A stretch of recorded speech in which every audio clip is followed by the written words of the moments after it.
guys, welcome back to our channel. Today I'm gonna start a new series. And this is a big commitment, but I'm gonna do it, I promise. So today I'm gonna start a book series, and I know you've seen probably all over the internet people reading kids picture books, but I have not seen teachers reading chapter books to their kids. And I know we read in class together, so I thought, why not read together here? So I'm gonna start this book with you guys.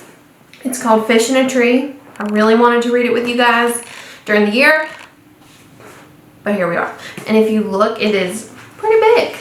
So it's gonna take us a few videos to get through it. I'm gonna read a couple chapters every time. I hope you love it. I love it. I hope you love it.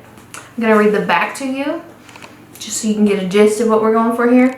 Okay, great minds don't always think alike. Allie has been smart enough to fool a lot of smart people. Every time she lands in a new school, she's able to hide her inability to read by creating clever yet disruptive distractions. She's afraid to ask for help. After all, how can you cure dumb? However, Allie's newest teacher sees the bright, creative kid beneath the troublemaker and helps to shine a light on her gifts. As her confidence grows, Allie feels free to be herself and gets to know other kids who break the mold. When the outsiders start to fit in, surprising things begin to happen in Allie's classroom that show her there's a lot more to her and to everyone than just a label. So here we go.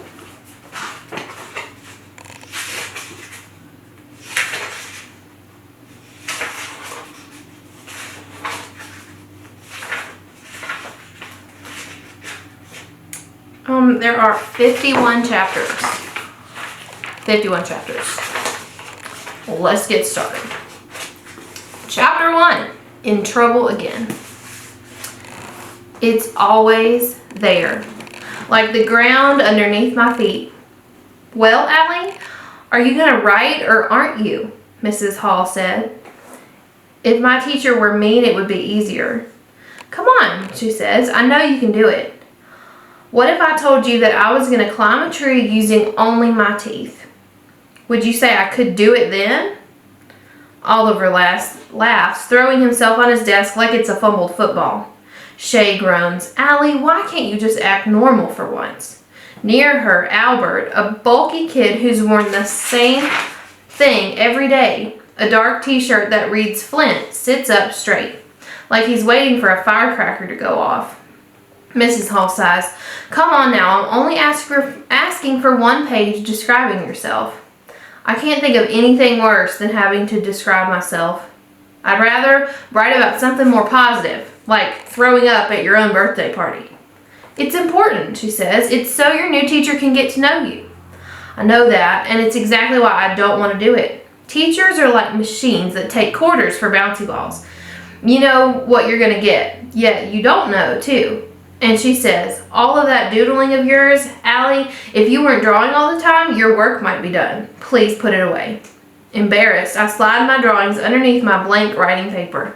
I've been drawing pictures of myself being shot out of a cannon. It would be easier than school, less painful. Come on, she says, moving my lined paper towards me. Just do your best. 7 schools in 7 years, and they're all the same.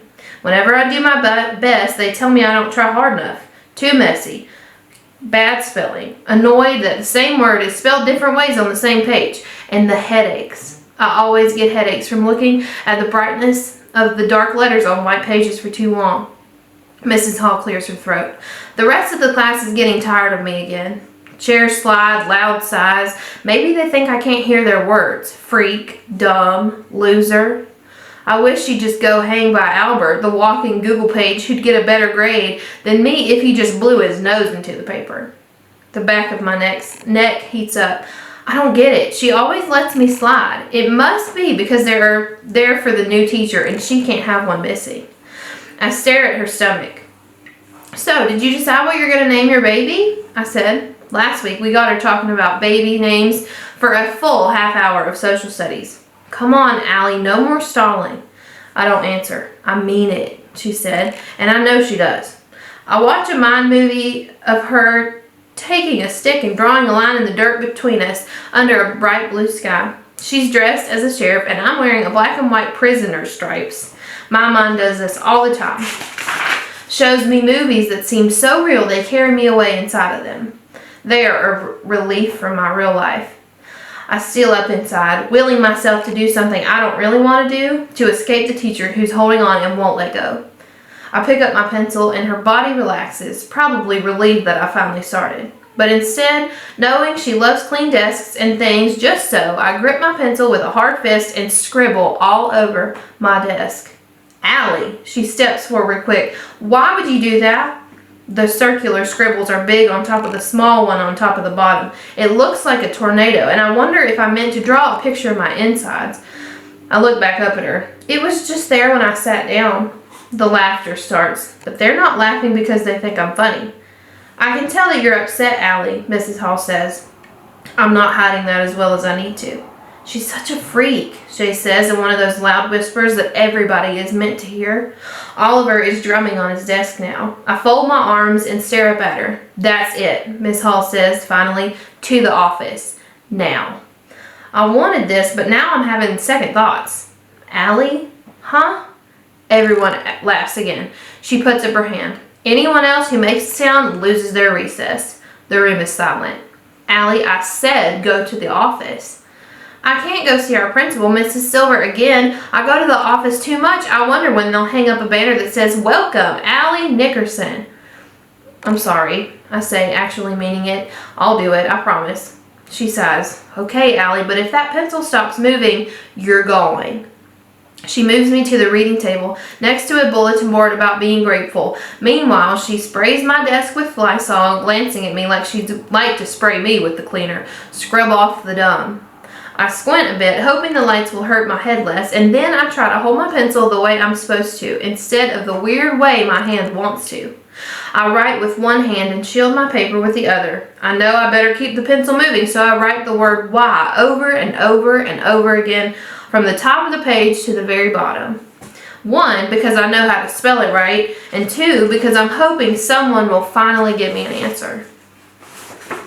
Chapter 2. Yellow card. For Mrs. Hall's baby shower, Jessica shows up with such a big bunch of flowers from her father's florist shop that you'd swear she ripped a bush out of the ground and wrapped the bottom in foil.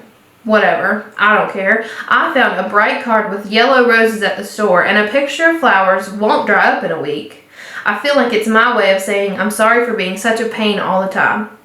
Max gives his present to Mrs. Hall. He leans back in his chair with his hands clasped behind his head as she opens it. He's given her diapers. I think he hoped to get a reaction from her, and she seems kind of disappointed. Max likes attention. He also likes parties. Just about every day, he asks Mrs. Hall for a class party, and today he's finally getting one. When Mrs. Hall slides my card out of my envelope, she doesn't read it out loud like all the others. She hesitates, and I know that means she must really love it, and I feel proud, which isn't something I feel very much. Mrs. Silver leans over to look. I figure I might finally get a compliment for once, but instead, her eyebrows bunch up and she motions me towards the door. Shay has gotten up to look. She laughs and says, The world gets dumber every time Allie Nicholson speaks. Shay, sit down, Mrs. Hall says, but it's too late. You can't make people unhear something. I should be used to this, but it takes a piece out of me every time. As Shay and Jessica laugh, I remember how we dressed up as our favorite book characters for Halloween last week.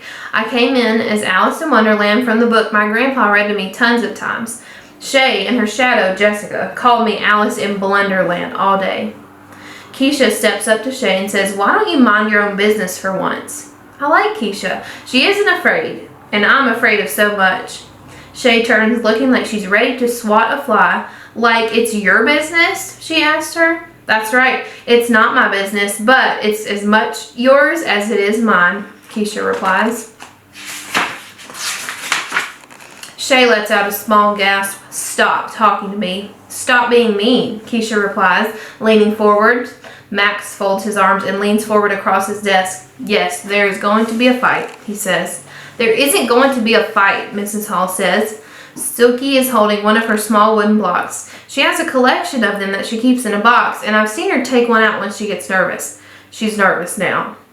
Shay glares at Keisha. Keisha is new this year, and I'm surprised she said something. Everyone is all riled up, and I don't even know how all this happened. While Mrs. Hall tells both of them to cool off and points out to Max that it is foolish to root over a fight, Mrs. Silver waves me towards the door. What the heck is going on? Once we're out in the hallway, I can tell by Mrs. Silver's face that it's going to be one of those times when I'll have to say I'm sorry or explain what I've done or something. The thing is, I have no idea why I'm even in trouble this time. I stuff my hands in my pockets to keep them from doing something I'll regret. I wish I could put my mouth in there too.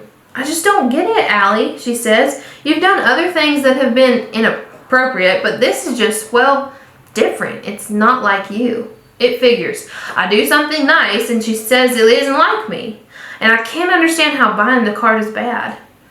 Allie, Mrs. Silver says, if you're looking for attention, this isn't the way to do it. She has that wrong. I needed attention like a fish needs a snorkel. The door swings all the way open, hitting the lockers, and Oliver springs from the room. Allie, he says, I think you gave her that card to tell her you're sorry she has to leave us and go have some dumb baby. She probably is really sad. I feel sorry for her too. What is he talking about? Oliver? Mrs. Silver asks, is there a reason you're out here? Yeah, I was going to the bathroom. Yeah, that's it, the bathroom. And off he ran. Can I just go now? I blurted, feeling like the job of just standing there is something I can't do for another second. She shakes her head a bit as she speaks. I just don't get it. Why in the world would you give a pregnant woman a sympathy card? A sympathy card, I think. And then I think some more. And then I remember, my mom sends those to people when someone they love dies. My stomach churns, wondering what Mrs. Hall must have thought. You do know what a sympathy card is, Allie, don't you? I should deny that I know, but I nod because I want to have Mrs. Silver explain it. And besides, she'll think I'm even dumber than I actually am, if that's possible. Then why would you do such a thing, she said. I stand tall, but everything inside me shrinks. The thing is, I feel real bad. I feel terrible. When the neighbor's dog died, never mind if a baby had died, I just didn't know it was a sad card like that. All I could see were beautiful yellow flowers, and all I could imagine was how happy I was going to make her. But there are piles of reasons that I can't tell the absolute truth. Not to her. Not to anyone.